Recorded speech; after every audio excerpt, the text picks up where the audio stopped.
Hi, how are you doing? My name is Rohit and I'll be breaking down the 44th match of this year's IPL, which saw a top 4 clash of the Lucknow Super Giants taking on the Rajasthan Royals in the Ekana Stadium in Lucknow. And the top table, Rajasthan Royals win by 7 wickets.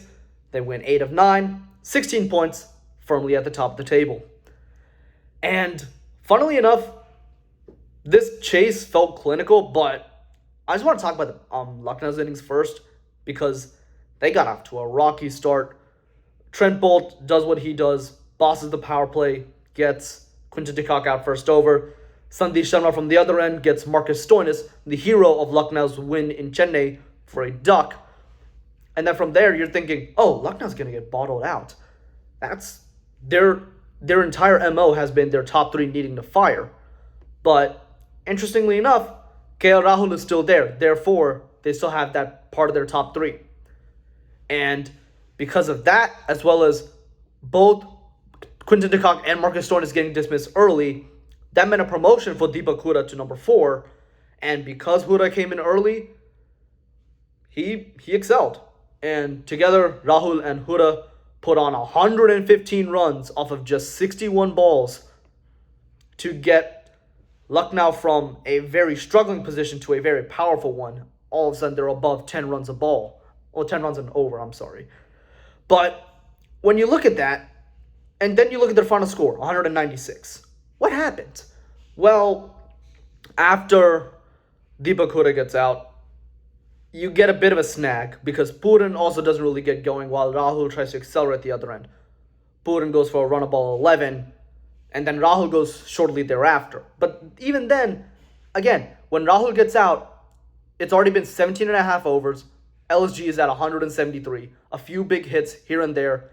They get to 200. They get to that 10 runs and over mark. But Rajasthan bowls well at the depth, not really allowing LSG to really get to that 200 score. Ayush Badoni and Krunal Pandya don't score as they should have. They don't score as much as they could have. And again, that credit goes to the Rajasthan bowlers. And they restrict LSG to 196.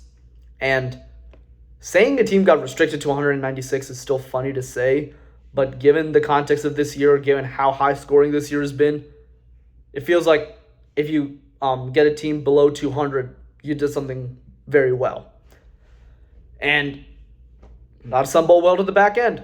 That's why LSG didn't score 200. And they were aided by 18 extras, so the bowling discipline definitely needs some work, especially when you consider 15 wides.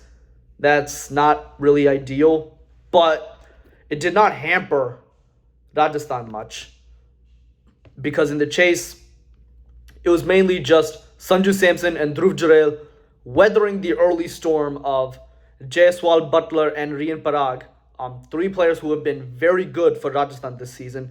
Especially Jaiswal and Butler really rounding into form these past couple of games. Butler already has 2 centuries to his name. Jaiswal recently had a century. All of them want to just get going and keep going. And in an effort to accelerate, they get dismissed. Sanju Samson and Dhruv Jurel come together and they steady the ship for a bit. They decide, okay, you know what? We're going to keep our head down. We're not going to panic. Let's weather the early storm, and then let's accelerate from there. And both Samson and Jurel score half centuries. Dhruv Jurel 52 from 34. Sanju Samson 71 from 33. And once they weathered that early storm, once they got going, they were not going to be stopped.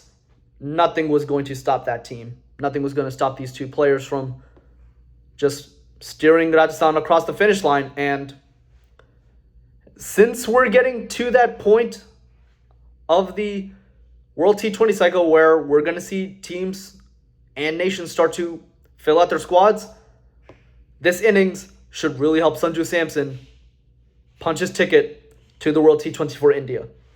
I don't understand how anyone in the BCCI selection committee can look at Sanju Samson in this innings and in this IPL, look at his body of work and say, we cannot bring this guy to the World T20.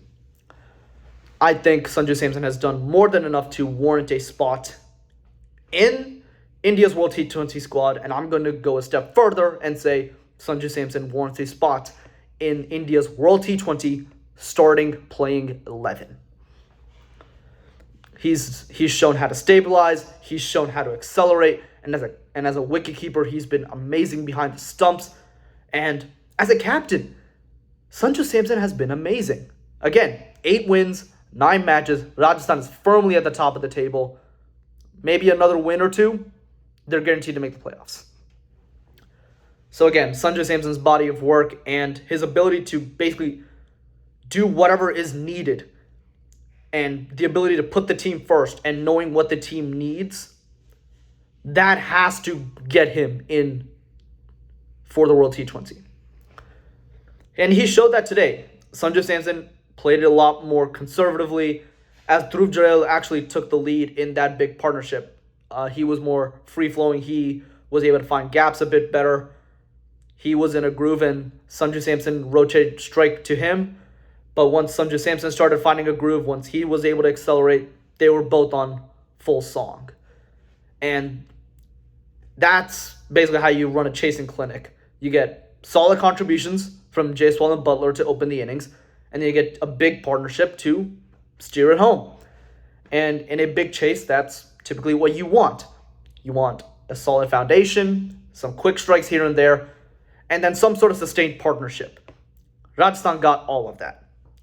They got the quick strikes, they got the sort of high-flying start, and then they got the sustained partnership that led the way. This Rajasthan team has been absolutely phenomenal, and they look like they're an unstoppable juggernaut right now. They are just absolutely running roughshod. And the problem is, you look at Lucknow and you look at any other team, it's not that they're doing anything particularly wrong. And on most days, scoring 190 plus means you have a really good chance of winning. This Rajasthan team is just that good. This team can win from any situation. They have so many different contributors throughout their entire lineup, whether it's with the bat, with the ball, or in the field. They do it all to such a high level. You can't find a weakness in this Rajasthan squad. But for Lucknow, their 2 wins against CSK keep them in a good position. They're still in 10. They still have 10 points. They're still in 4th on the points table, but you're starting to see a little bit of those cracks in their bowling lineup again. And perhaps you saw it earlier, even in Chennai, as they gave up 210. But you really see it today after they get Rajasthan in a pretty deep hole to start, but Rajasthan just was allowed to build back up. So maybe we have to start asking questions about Lucknow again, but maybe we have to give it a little bit more time as well, because they're not in the top 4 for no reason. They're in the top 4 because they're winning. And if they're winning, they're clearly doing something right. But if they start losing again and start stringing together losses, it is definitely time to ask questions. With that, thank you so much for watching. Please like, comment, subscribe as always. And with that, I'll be back for the next one. Thank you. Have a good one.